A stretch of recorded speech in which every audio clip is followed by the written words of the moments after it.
23절 끝에 보면은 믿음을 따라 하지 않은 것은 다 죄니라라고 우리에게 아주 중요한 것을 가르쳐주고 있습니다. 이것은 기준이 됩니다. 믿음을 따라하는 것은 죄, 믿음을 따라하지 않은 것은 믿음을 따라한 것은 죄가 아니고 믿음을 따라하지 않은 것은 죄다. 명확하게 선과 악을 딱 구분하고 있습니다. 비슷한 표현이 이런 것이 있지 않을까요?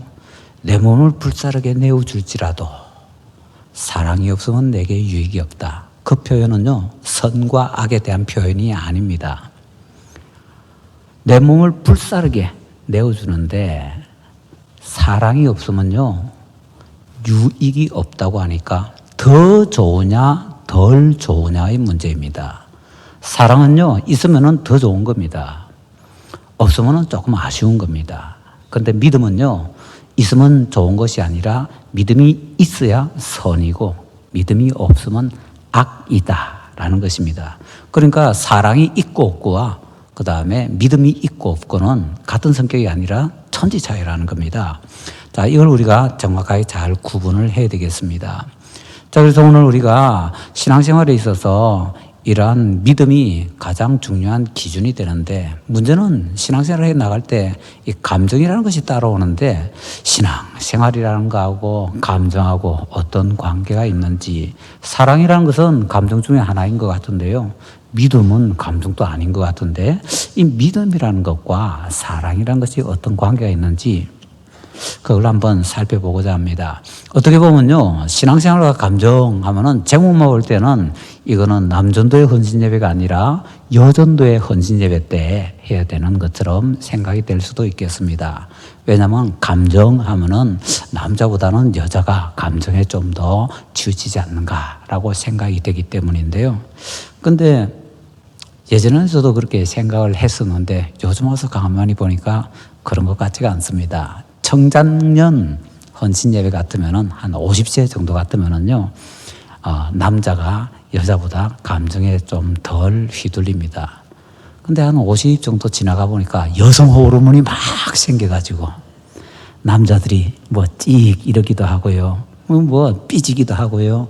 그런 거 가만히 보니까 전도회는 한 50세 이상이잖아요. 전도회쯤 되니까 여자보다는 남자가 이 감정 문제가 더 많은 것 같더라고요. 그래서 그 여전도의 헌신 예배 때가 아니라 남전도의 헌신 예배 때 신앙생활과 감정이라는 것을 다루는 것이 더 좋겠다라고 생각이 되었습니다. 자, 그래서 오늘 신앙생활과 감정에 대해서 한번 살펴보고자 하는데요. 아까 말씀드린 것처럼 믿음이라는 것은 기준입니다. 잣대입니다. 믿음이 있으면 선, 없으면 악. 사랑은 그렇지 않고 더 좋으냐 덜 좋으냐, 유익이 있느냐 유익이 없느냐, 뭐 그런 차이다라고 말씀을 드렸습니다. 자, 그러면은 이렇게 그 믿음이라는 것이 아주 중요한 잣대인데, 때로는 이 믿음에 대해서 얘기할 때 우리가 조금 헷갈리는 경우가 있습니다.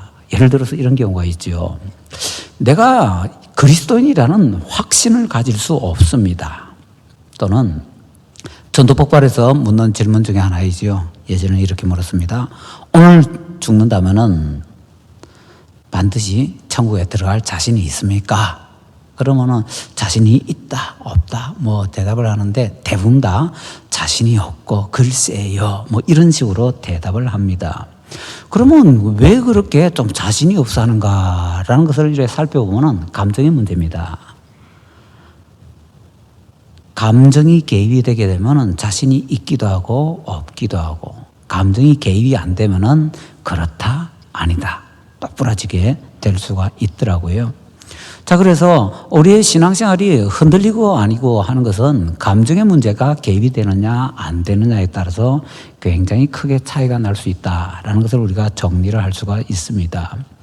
자, 그래서 이제 한 걸음 더 나가면 이런 것을 우리가 살펴볼 필요가 있을 것 같습니다. 우리가 다 이제 예수님 믿으면 구원받잖아요. 그런데 구원받은 사람을 두 가지로 딱 구분을 하게 되면은 어떤 사람은 극적인 구원을 받은 사람, 어떤 사람은 조용한 구원을 받은 사람, 그렇게 두 가지로 나누어 볼 수가 있습니다. 극적인 구원을 받은 사람의 대표는 보통 바울 사도를 들지요. 완전히 뭐 예수님 반대하다가 갑자기 다메섹 경험을 통해서 휙 돌아서 가지고는 뭐 전적으로 예수님 위해서 목숨을 바치려는 사람, 뭐 이렇게 되는 거고요. 그 다음에 이제 조용한 구원은 뭐 아마 디모데를 많이 소개하는 것 같습니다. 디모데는 조상 때부터 하나님을 믿어왔으니까요. 그냥 믿는 집안에서 태어나가지고 믿는 사람으로서 뭐 이렇게 살다가 어떻게 보니, 내가 예수 믿습니다 한 것 같지도 않은데 이미 믿고 있더라. 뭐 이런 식으로 되는 그런 경우이지요. 그래서 교회 안에서 보면요. 바울같이 극적으로 믿는 사람을 은근히 디모데같이 조용히 믿는 사람들이 부러워하는 경우가 많이 있습니다. 그러면 그런 것이 뭐 바른 것인가, 괜찮은 것인가, 그걸 한번 우리가 따져봐야 될 것 같은데요. 극적인 구원과 조용한 구원 둘 다 세상에 있는 것 보니까 하나님께서 둘 다 인정을 하시는 것 같고요. 뭐가 더 좋다라고 말하기는 조금 곤란한 것이 뭐 각자 성격대로 믿으니까 자기 성격에 따라서 조금 극적이고 괄괄한 사람은 좀 극적인 믿음을 가지게 되는 것 같고, 조용한 성품의 사람들은 조용한 믿음을 가지게 되는 것 같고, 자기 성품 따라서 그렇게 가는 경우가 많이 있더라라는 거지요. 그래서 이걸 가지고 이게 좋다, 저게 좋다라고 할 수는 없을 것 같습니다. 그냥 바울형이냐 디모데형이냐 그렇게 구분하는 것이 좋을 것 같은데요. 이 극적인 경험을 가진 사람과 조용한 경험을 가진 사람 두 사람을 조금 더 비교하면은, 극적인 경험을 가진 사람은 보통 아주 심한 뭐 도덕적인 부패, 잘못된 거 이런 것으로부터 뭐 갑자기 짠짜자잔 하고 해방을 받는 경우가 대부분이고, 그냥 뭐 조용한 구원을 받는 사람은 그냥 뭐 태어나서 보니까 예수님 믿는 가정에서 태어났고 살다 보니까 뭐 나는 이렇게 해야 되는 줄 알았는데 나중에 보는 게 이런 게 기독교적인 삶이고 뭐 이렇게 되더라 하는 것이지요. 그래서 뭐 극적으로 큰 문제, 뭐 어떤 방탕이라든지 이런 문제가 없이 큰 뭐 굴절 없이 그냥 조용히 이렇게 살아가다가 예수님을 믿게 됩니다.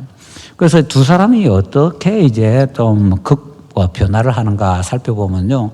극적으로 믿는 사람은 극적으로 변하게 됩니다. 이 사람이 변했다, 안 변했다 딱 말할 수 있는 기준선이 있습니다. 예를 들어서 바울 사도 딱 기준선 다메섹 이래가지고 다메섹 전에는 안 변했다, 다메섹 이후에는 변했다, 딱 이렇게 얘기할 수가 있습니다. 근데 디모데는 어디서부터 변했죠? 알 수가 없습니다. 저 같은 경우도 어머니 뱃속에서부터 교회 다닌 건 아닌데요. 제가 이제 3대인데 저희 어머니가 조금 이제 멀리 나갔다 오셨기 때문에 제가 이제 멀리 나가 계시는 가운데 태어나고 자라다 보니까 저희는 뭐 어머니 뱃속에서는 교회 안 다녔는데요. 어쨌거나 3대입니다. 어머니가 멀리 갔다가 다시 돌아오셨으니까. 저 같은 경우는 그래도 어릴 때 이제 초등학교 2학년 때부터 교회를 다니기 시작했는데요. 어느 날 보니까 내가 예수님 믿고 있고, 나는 틀림없이 내가 예수님 믿습니다, 내 안으로 들어와 주세요, 이런 뭐 영접 기도 같은 거 한 적이 없습니다. 그런데 틀림없이 내가 예수님 믿고 있고, 나는 영접 기도를 하지 않았지만 내가 예수님을 믿음을 통해서 말씀을 통해 보니까 분명히 예수님 내 속에 들어와 계시고 이런 것을 확실하게 알게 되더라는 거죠. 그래서 어떻게 이렇게 됐나라고 살펴보면은 그냥 교회 안에서 자라오면서 설교 말씀 듣고 성경 공부하고 이런 가운데 가랑비에 어쩌듯이 조금씩 젖어온 거죠. 그래서 이때부터 라고 얘기할 수는 없는데, 그래도 그렇다 아니다 라고는 말할 수 있도록 분명한 그거는 있더라라는 것입니다. 언제부터는 없지만은요, 지금은 분명히 그래, 지금은 분명히 안 그래 라고 얘기는 할 수 있다라는 것이죠. 자, 그런데 이 두 사람이 이제 믿는 그런 내용을 보면은 우리가 조심해야 되는 것 중에 하나는요, 바울형을 자꾸 이렇게 표준으로 세우다 보니까 조금 문제가 되는데, 성경을 잘 보면요, 바울 사도가 그렇게 다메섹 도상에서 짠짜자잔 하고 예수님 믿었다고 해서 내가 기준이야 하는 거 혹시 보셨나요? 바울 사도가 짠짜잔 하고 예수님 믿었다고 해서 그렇다고 바울 사도가 막 교만한 거 보셨나요? 전혀 그렇지 않습니다. 디모데는 그러면 뭐 조용하게 믿었다고 해서 나 같은 건 기준 아니야 그런 거 보셨나요? 아니면 디모데가 뭐 기가 죽어 있는 거 보셨나요? 그러지 않습니다. 결국에는 그냥 이렇게 믿는 사람 저렇게 믿는 사람 차이가 있는데 그 중간의 기준이 감정이라는 것 때문에 감정에 대해서 극적으로 반응하는 사람은 극적으로 믿게 되는 거고 감정에 대해서 극적으로 반응하지 않는 사람은 조용히 믿게 되는 거고 이런 차이가 있게 되더라라는 것이지요. 자, 그런데 이 감정이라는 것은요 조금씩 변합니다. 내가 지난번에 참 좋았는데 이번에 좀 별로이고요. 그 다음에는 싫어지는 경우도 있습니다. 이 감정이라는 건요 가만히 항상 그대로 있는 것이 아니라 처음에는 이만큼 큰 것 같은데 급격하게 줄어드는 경향이 있습니다. 그래서 큰 것 몇 번 경험하고 나면은 웬만해서는 뭐 별로 느낌이 없습니다. 이런 걸 우리가 어디서 잘 느낄 수 있는가 하면 음식점 가면은 잘 느낄 수 있습니다. 우리가 뭐 별로 이렇게 음식 먹으러 가는데 신경을 안 쓰다가 어느 날 이제 친구 따라서 음식 먹으러 갑니다. 어디 집에 가는데 맛있어요. 그럼 눈이 번쩍 띕니다. 우와, 맛있어. 그리고는 막 가족들도 데리고 가려고 하고요. 친구도 막 데리고 가려고 합니다. 그런데 그런 거 몇 번 거치다 보면요, 우화가 자꾸 줄어듭니다. 그래서 한 1년, 2년, 3년 지나가면요, 이걸 먹어도 그렇고, 저걸 먹어도 그렇고, 이래도 홍, 저래도 홍, 뭐 정말 옛날처럼 와, 대단하게 맛있다. 그런 게 별로 없습니다. 그냥, 맛있네. 그 정도. 그러니까 이게 뭔가 하면 감정이라는 것이 아주 센 것 다음에는요 점점 무뎌지더라라는 것이죠. 그러니까 감정에다가 신앙의 잣대를 딱 놓게 되면은 신앙이 갈수록 식어버리게 됩니다. 왜냐하면 감정이 갈수록 줄어드니까 신앙이라는 것도 갈수록 줄어들게 되어 있더라라는 거지요. 그런데 감정에 영향을 받지 않는 사람들은 꾸준히 조금씩 들어오는데 그게 영향을 받지 않으니까 계속 뭐라고 할까요? 쌓여져 나간다 그럴까요? 그러니까 이렇게 쌓여져 나가는 사람은 갈수록 좀 든든해지는 거지요. 극적으로 예수님 믿은 사람이 극적으로 예수님 배반하는 경우도 있습니다. 혹시 우리 성도님들 저거 아시는지요? 우리나라 초대교회 때 가장 유명한 부흥 강사 중에 대표적인 사람 중에 하나가 치유 이런 거 많이 일으킨 사람 그러면은 김익두 목사님들지요. 그런데 김익두 목사님이 깡패였다가 예수님 믿고 나서 엄청나게 변화되어서 엄청나게 전도하고 그런 거 아시잖아요. 그런데 혹시 우리 성도님들 아세요? 일제 말기에 신사참배 반대 시대에 신사참배 반대자 명단에 김익두 목사님 이름 들어가 있는 거 보셨어요? 자, 관심 많으신 분들, 연세 많으신 분들 잘 한번 생각해 보시기 바랍니다. 신사참배 반대자 명단에 김익두라는 이름이 있었는가? 없습니다. 뭘 말하는 거죠? 그러면 김익두 목사님 신사참배 반대했나요? 안 했나요? 반대 못했습니다. 신사참배 반대 못했다는 건 뭐죠? 김익두 목사님 신사참배 했습니다. 뭐죠 이게? 그렇게 극적으로 예수님 믿고 그렇게 극적으로 대단하게 짠짜짜짠하고 어마어마한 신앙생활을 했던 분이 일제 말기 때 일제가 그렇게 강압적으로 탄압할 때 흐지부지 돼가지고는 이분이 도대체 뭐지? 이렇게 돼버리는 겁니다. 그러고 나서 그 다음에 어떻게 되는가 하면요, 해방이 되게 됩니다. 해방이 되고 나서 북한을 이제 공산군들이 들어오죠. 공산군들이 들어와서 막 이렇게 기독교에 대해서 박해를 하고 하니까 일제 말에 신앙을 그렇게 굽혔던 것에 대한 하나님께 대한 죄송함, 부끄러움 이런 게 있잖아요. 그것 때문에 김익두 목사님이 다시 또 일어나게 됩니다. 이제 일제 말에는 내가 그렇게 했는데 이제 공산주의에게는 그렇게 물 꿇지 않겠다. 그러다가 순교하셨습니다. 그래서 김익두 목사님은 순교자의 이름이 들어가는 겁니다. 감정에 치우치는 신앙생활하면 자칫 잘못하다가는 이렇게 굴곡이 커질 수 있다는 겁니다. 충신에서 역적되었다가 다시 충신되었다. 충신과 역적을요 왔다 갔다 할 수 있다는 겁니다. 그렇기 때문에 감정이라는 것은 우리가 너무 치중해서 안 되고 이 감정이라는 것은 굴곡이 너무 크기 때문에 조심해야 된다라는 것을 우리가 꼭 기억을 해야 됩니다. 유명한 목사님 중에서 옛날에 하늘산 기도원에 있었던 이천성 목사님 있죠. 저는 그분이 그렇게 썩 잘 하셨다라고는 생각을 안 합니다. 이유는요, 그분이 처음에 엄청난 은혜 받으셨죠. 엄청난 은혜 받았고 말씀을 통해서 엄청나게 많은 사람들에게 은혜를 끼쳤고 마지막까지 그분 통해서 은혜 받은 분들이 많습니다. 우리 교회 어떤 분도 그 하늘산 기도원 올라갔다가 뭐 기도하는데 뭐 지나가면서 한번 머리를 탁 쳐줬더만은 그 전까지는 못했는데 머리 한번 툭 치는 순간에 방언이 튀어나와가지고 방언을 하셨다. 그런 얘기도 들었습니다. 제 친한 친구 중에 하나는 그 교회에 있어서 그 교회의 모든 얘기를 소상하게 알고 있고 저한테 얘기해 준 그런 친구도 있습니다. 그런데 이천선 목사님에 대해서 제가 가장 미심쩍다라기보다는 조금 안타까워하는 부분 중에 하나는요. 이분이 설교할 때 너무 욕을 많이 하잖아요. 너무너무 욕을 많이 하잖아요. 그분 영향받은 수많은 한국의 부흥사들 가운데서 욕 많이 하는 분들이 있죠. 어떤 분들은 이러시더라고요. 부흥에 맞춰가면서 욕 지우라고, 부목사님들한테 욕 지우라고 한마디 하고 가신다 그러더군요. 그럼 거기에 또 부목사님들은 그 설교 가운데 욕 지운다고 또 막 이렇게 고생들을 하시고 뭐 그런 얘기 들었는데 왜 그 은혜 많이 받은 분이 욕을 그렇게 많이 할까요? 욕하는 거 괜찮은가요? 은혜 많이 받은 사람은 욕해도 되는가요? 제가 알고 있는 성경 지식으로는 은혜 많이 받은 분은 정상적으로 은혜 생활 가운데 사는 분은요, 욕 못합니다. 욕하면은 안타까워하게 돼 있습니다. 왜냐하면 그게 잘못됐다는 것을 알기 때문에. 그런데 부흥회라든지 이런 것을 핑계로 욕을 많이 하신다는 것은 뭔가 문제가 있다는 겁니다. 뭔가. 그럼 왜 그러죠?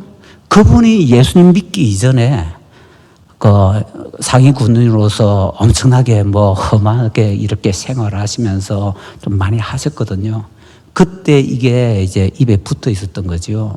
그러다 보니까 예수 믿고 끊어야 되는데 술 끊는 것처럼 욕을 끊어야 되는데 술은 끊는데 욕을 못 끊는 거지요. 그렇다면은 우리가 이런 것들도 잘 생각해 보면은 신앙생활에 있어서 감정이라는 부분, 욕은 사실 뭐와 관계됩니까? 감정과 관계되어 있거든요. 감정이라는 부분을 우리가 얼마나 신용을 할 수 있는가라는 것을 잘 생각을 해볼 수 있다라는 거지요. 우리 본문을 이제 다시 보십시다. 22절에 이렇게 얘기합니다. 내게 있는 믿음을 하나님 앞에서 스스로 가지고 있으라. 믿음은요, 우리가 가지고 있기 위해서 노력을 해야 되는 겁니다. 믿음 있어. 이거로 끝나는 게 아니고 가지고 있으라 라고 하니까 믿음 유지하기 위해서 노력을 해야 되고요. 줄어들지 않고 더 커지도록 노력을 해야 되는 것이다 라는 거지요. 그리고 더 나가서 23절 끝에 믿음을 따라 하지 아니하는 것은 다 죄니라. 중요한 것이요. 내가 오늘 점심 먹고 나서 물 한 잔 마셨는데 믿음으로 하지 않으면 그것도 죄라는 겁니다. 이 말씀에 따르면은. 그죠? 믿음으로 하지 않은 것이 다 죄라고 하니까 믿음으로 하지 않고 그냥 물 한 잔 마시면 이것도 죄라는 겁니다. 아주 엄밀한 의미에서 보자면은. 그럼 우리가 하는 모든 행동들이 다 죄밖에 안 된다는 거지요. 그래서 하나님께서 먹든지 마시든지 무엇을 하든지 하나님의 영광을 위해서 해라 라고 말씀하시는 것이 믿음으로 해라는 거지요. 물 한 잔 마셔도 그냥 마시는 것보다는 기도 조금 하고 마시는 게 나은 것은 기도 조금 하는 것 자체가 믿음으로 접근하는 것이기 때문에 그냥 물 한 잔 마시는 거하고 기도하고 물 마시는 건 다르더라라는 거지요. 기도하고 물 마시는 사람은 믿음으로 물 마시는 거기 때문에 그거는 이제 죄가 아니겠지만 그냥 아무렇게나 뭐 물 마시고 이러면 그게 뭐 제 말이 아니고 여기 말씀에서 다 죄라고 하니까 참 조심해야 된다라는 것이지요. 자, 그래서 우리는 이런 것들을 잘 생각하면서 무엇이든지 믿음으로 해야 되고 감정이라는 것은 있으면 좋고 감정 없는 것보다 있는 게 좋죠. 있으면 좋고 근데 없으면 말고이지 감정을 주시옵소서 하면서 감정을 따라갈 수 있는 것은 아니다라는 것을 꼭 기억하십시다. 믿음과 감정이라는 것은 이런 차이가 있는데요. 사람은 반드시 감정이 있어야 됩니다. 왜냐하면 감정은 사람의 인격의 한 부분이기 때문입니다. 사람의 인격하면 이렇게 얘기합니다. 지정의. 지는 지식이고 정은 감정이잖아요. 사람은 감정이 있습니다. 의는 의지고. 자, 그래서 지식, 감정, 의지가 있어야만 인격자인데 감정이 없으면 인격자가 아닙니다. 그러니까 감정은 반드시 있어야 되는데 단 감정은 있으면 좋은 것이고 따라가려고 해서는 안 되는 것이다. 이걸 잘 정리를 해야 된다라는 것이죠. 우리 남전도 회원들이 정말 신앙생활 잘하고 교회에서 귀하게 쓰임 받기를 원하신다면 딱 요걸 기억하셔서 여성 호르몬이 많이 나오는 이때에 감정을 따라가려고 할 것이 아니라 감정이 나를 따라오도록 만들어야 된다는 것, 이것만 한번 정리를 해보십시다. CCC에서 이런 예화가 있죠. 기차예화가 있습니다. 그 기차 예화를 통해서 적절하게 얘기할 수 있는데요. 기차가 있으면 앞에 기관차가 있습니다. 기관차는 그 기차를 이끌어가는 거죠. 그 기관차는 말씀이라고 하십시다. 그 다음에 객차가 있습니다. 사람 타는 것. 이 객차는요, 믿음이라고 하십시다. 그 다음에 마지막에 화차가 있습니다. 화차는 감정이라고 하십시다. 우리 일반적으로 타는 기차에는 화차 안 달아 놓습니다. 화차는 있어도 되고 없어도 되고. 근데 객차가 없으면은 기관차만 왔다 갔다 하면 뭐 기차라고 할 수 있습니까? 사람을 실어 나르기 위해서는 반드시 객차가 있어야 되지요. 그러니까 말씀과 믿음과 감정이라는 게 있으면은요, 믿음이라는 것은 반드시 기관차, 말씀을 따라가야 되는 것이지 뒤에 있는 화차, 따라가면 안 되는 것이더라라는 것이죠. 이것만 딱 기억하시면 신앙생활과 감정을 잘 정리를 할 수 있을 것 같습니다. 그래서 화차는 있으면 좋고 없으면 말고, 그러면 감정이라는 것은요, 충만하게 있어서 막 극적인 반응이 있고 있으면 좋고, 그런데 디모데같이 없으면요, 없으면 말고, 이렇게 해야 우리가 바른 신앙의 길을 조심스럽게 접근해서 갈 수 있더라라는 것이죠. 이걸 이제 이 예화를 저는 보통 이렇게 이제 탈무드에 나오는 뱀으로 얘기합니다. 탈무드에 보면 뱀이 한 마리 있는데요. 뱀이 이렇게 있다가 어느 날 꼬리가 머리한테 막 화를 냈답니다. 야, 너는 맨날 앞에 가고 나는 맨날 뒤에 따라가니까 이거 불공평하다. 내가 좀 앞에 가보자. 그래서 꼬리가 하도 난리를 치니까 어느 날 머리가 너무 피곤해서 그래 네가 한번 앞에 가봐라 했답니다. 그래서 꼬리가 앞에 가는데 안 보이면 뭐 합니까? 겁이 없지요. 막 가다가 이제 그 가시덤불에 들어갔답니다. 그래 푹푹푹 찌르고 이러니까 이제 머리가 야야 잠깐만 여기서 나갈 때까지만 내가 좀 앞에 가자. 그래서 머리가 겨우 쭈찌해가지고 가시덤불을 빠져나왔답니다. 그래서 이제 머리가 꼬리한테 야, 니 때문에 우리 죽을 뻔했다. 그러니까 이제부터 너 좀 따라와라. 그랬더만 꼬리가 하느니까 아 실수? 이제 내 잘할 수 있으니까 네가 내 따라와. 그리고 꼬리가 또 용감하게 막 앞으로 가고 머리가 질질 끌려갔답니다. 그런데 그렇게 가다 보니까 큰 불구덩이가 있는데 그 불구덩이 속으로 안 보니까 그냥 빠져 들어간 거죠.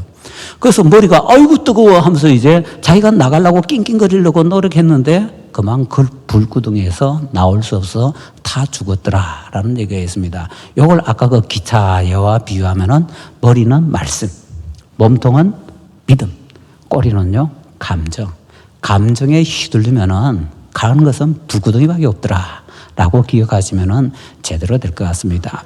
자, 우리 남전도 회원들이 이렇게 이제 교회 여러 가지 일들을 하실 때 이제 여성 호르몬 충만하게 나오고 하시지만은요, 될수록 감정보다는 말씀 따라가시고 말씀을 따라서 믿음이 잘 이끌려감으로 인해서 우리 모든 성도님들에게 귀한 믿음의 본을 보여주시기를 예수님 이름으로 축원합니다.